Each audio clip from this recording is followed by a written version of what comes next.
Hello everyone, welcome to 555 Maths classes. I hope you are doing well. This is chapter 3 Finding Common Ground. Already chapter हमारा चल रहा है class 8 गणित प्रकाश part 2 का. सो ये part हमारा 6 रहने वाला है और पेज नंबर जो अपना इस वीडियो में हम कंप्लीट करने वाले हैं वो पेज नंबर रहने वाला है 63.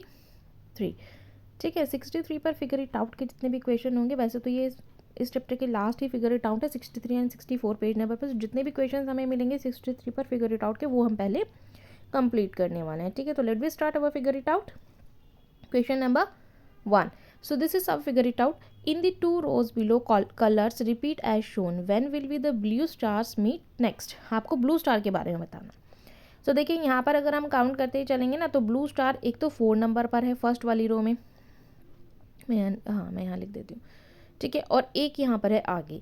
सो अगर आप इसे काउंट करोगे तो ये 4 नंबर पर है. देन आगे हम काउंट करेंगे तो ये 10 पर है. तो गैप कितने का आ गया? 6 का आ गया. सो नेक्स्ट अब हमें जो मिलेगा वो हमें जब हम 10 में 6 ऐड करेंगे तो 16 में मिलेगा, है ना. सो आप यहाँ पर इसमें हम लिख देते हैं नीचे. मैं इस टाइप से लिख रही हूँ, आपको भी इसी टाइप से लिखना है. सो यहाँ हम लिखेंगे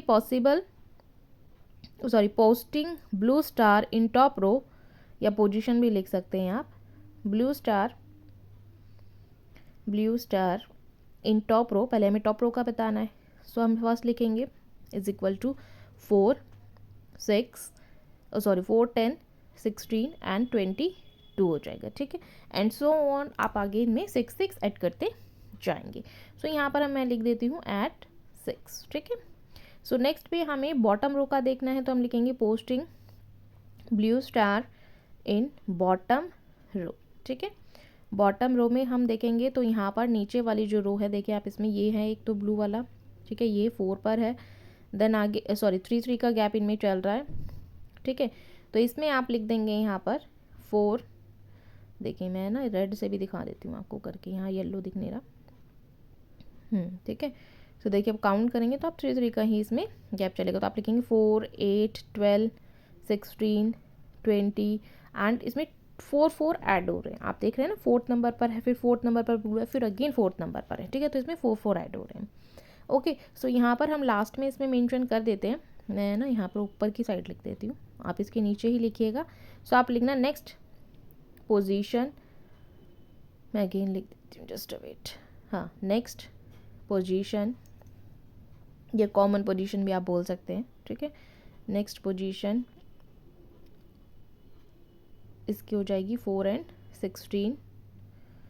ठीक है, और फिर इसमें आप लिखेंगे कि दोनों कहाँ पर मीट करेंगे, तो एक 16 स्टार पर मीट करेंगे. तो दे विल में यहाँ ठीक है, they will meet 16th star. ठीक है, इस टाइप से आप इसका आंसर यहाँ पर लिख देंगे. नेक्स्ट क्वेश्चन देखते हैं, question number 2.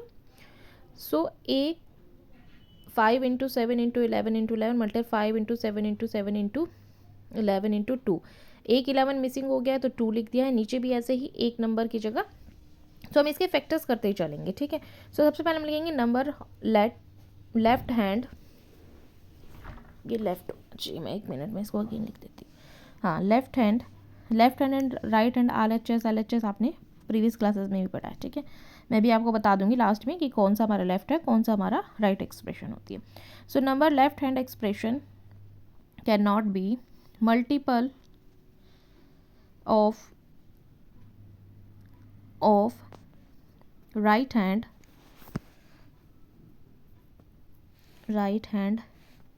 expression because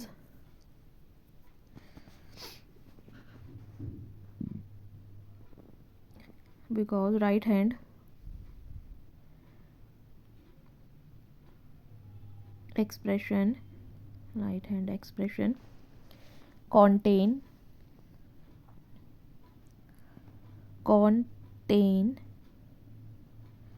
extra 7 and 2 जो थे वो एक्स्ट्रा थे ना फर्स्ट वाली में. ठीक है, तो 7 एंड 2 लिख देंगे. सेकंड वाला देख लेते हैं बी में.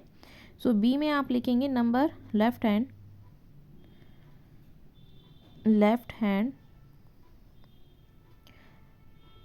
expression can't can't be a factor of right hand expression. ठीक है, राइट हैंड एक्सप्रेशन. तो ये हमारा आंसर हो गया सेकंड का. ठीक है, सो एक बार क्वेश्चन की साइड अगेन चलते हैं. मैं आपको बता देती हूँ कि इसमें left hand and right hand कौन सी होती है.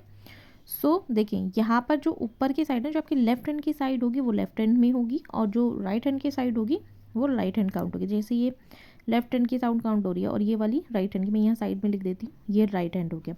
ऐसे ये वाला लेफ्ट हो गया और ये वाला राइट हैंड हो गया. ठीक है, बहुत सिंपल सा. नेक्स्ट क्वेश्चन देखते हैं. Find the HCF and LCM of the following. State your answer in the following way prime factorization. 3 into 3, 5 into 7 into 7, 12 into 7 into 7 and 45 and 36. ठीक है, तो चलिए स्टार्ट करते हैं. ए पार्ट में हमें रिपीटेड जो नंबर है पहले हम वो लिख लेंगे. सो देखिए, फर्स्ट नंबर हम लिखेंगे यहाँ पर. सो फर्स्ट में हमें गिवन है 3 इंटू 3 इंटू 5 इंटू 7 इंटू 7. ठीक है, ये गिवन है. सब सेकंड में हमें कौन सा गिवन है, 12 इंटू 7 इंटू 11 गिवन था.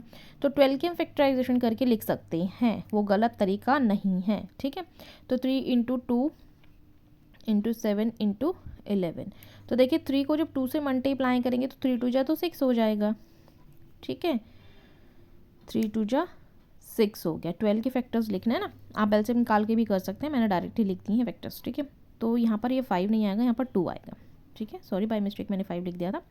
तो देखिए 3 2 जा 6, 6 2 जार 12, तो 12 आ जाएगा यहाँ पर. ठीक है, तो हम यहाँ फैक्टराइजेशन की फॉर्म में भी लिख सकते हैं. This is correct. ओके, सो चलिए आगे लिखते हैं इसको. सो यहाँ पर इसका हम लिख देंगे कॉमन फैक्टर 3 एंड 7 इसके कॉमन है. देखिए यहाँ पर भी 3 है और यहाँ पर भी 3 है एंड 7 बोथ में कॉमन है. ठीक है, तो हम 3 एंड 7 इसका कॉमन फैक्टर लिख सकते हैं. सो यहाँ हम मेंशन कर देंगे 3 एंड 7, और इसका HCF हो जाएगा. तो HCF में हम दोनों को मल्टीप्लाई कर देंगे, तो 3 इंटू 7 हो जाएगा, 3 7 जार 21. सो LCM ऑफ दोनों नंबर्स को पहले हम लिख लेंगे और सबको मल्टीप्लाई कर देंगे. ठीक है, जो दोनों लिखे हैं ना, को एंड लगा के दोनों नंबर्स मल्टीप्लिकेशन की फॉर्म में ही लिखना है और सबको मल्टीप्लाई करा, 97020 आंसर हो जाएगा. ठीक है, नेक्स्ट देख लेते हैं बी पार्ट. तो देखिए 45 एंड 36 के मैंने फैक्टर्स यहाँ पे ऑलरेडी लिख लिए हैं. ठीक है, आप एलसीएम निकाल के कर सकते हैं. तो कॉमन फैक्टर है 3 इंटू 3. ठीक है, सो HCF हो जाएगा 3 3 जार 9. ओके, तो इसी टाइप से आपको करना है. और LCM हम यहाँ साइड में लिख देते हैं. LCM में सारे नंबर्स को मल्टीप्लाई करना है, जितनी भी फैक्टर्स हमें गिवन है. 5 इंटू 2 इंटू 2 इंटू 3 इंटू 3, जितनी बार भी रिपीट हो रहे हैं आपको लिखना है, उनको सबको मल्टीप्लाई कर दें, तो 180 इसका आंसर हो गया. नेक्स्ट देखते हैं, find 2 numbers whose HCF 1 and LCM is 60. हमें ऐसे नंबर फाइंड करने हैं जिनका HCF 1 हो और LCM 66 हो. ठीक है, सो यहाँ मैं नंबर ले रही हूँ. Let the numbers 2 numbers are 6 and 11. ठीक है, तो 66 मल्टीप्लाई करने पे भी आएगा और दोनों का HCF भी 1 आ जाएगा. आप अपनी मर्जी से ले सकते हैं, बट मुझे सूट करा 6 एंड 11, तो मैंने वही ले लिया. ठीक है, तो 6 के 2 इंटू 6 हो जाएगा, 2 3 जार 6, 11 का हो जाएगा 11 इंटू 1. सो HCF हो जाएगा. देखिए कॉमन कुछ भी नहीं है दोनों में, तो 1 इनका HCF हो जाएगा. और LCM में हम क्या करेंगे, हम सारे नंबर्स को मल्टीप्लाई कर देंगे. 2 इंटू 3 इंटू 11. 1 इसलिए नहीं लिया क्योंकि 1 को मल्टीप्लाई करो तो अगेन 1 ही आने वाला. 11 1 जार 11 ऐसे करके आएगा, तो 66 आंसर हो गया. A cowherd took all his cows to graze in hill field. The cow came to crossing with 3 gates, and equal numbers of cow passed through each gates. Later, and another crossing with 5 gates again, and equal number of cow passed through each gate. The same happened at the third crossing with 7 gates. If the cowherd had less than 200 cows, how many cows did he have? Based on folklore, mathematics, and Karnataka. Answer में हम लिखेंगे cow pass equally through gates of 3, then 5 and then 7 gates. then लिखेंगे total number of cows in less than 200. LCM of 3, 5, 7 तो इनका LCM निकाल देंगे। 3 5 ज़र 7, 7 3 5 ज़र 15 और 7 से मल्टीप्लाई करो तो 105 हो जाएगा। सो आप लास्ट में लिखेंगे number of cows is equal to 105। तो मैं यहाँ लिख देती हूँ number of cows is equal to 105। ठीक है, तो इस टाइप से आपको इसका आंसर कंप्लीट कर लेना है। आई होप आपको ये क्वेश्चंस बहुत अच्छे से समझ में आए होंगे। अगर कुछ भी डाउट होता है तो कमेंट सेक्शन में आप डेफिनेटली मुझसे पूछ सकते हैं। So now thanks for watching, मिलते हैं नेक्स्ट वीडियो में। Bye, take care.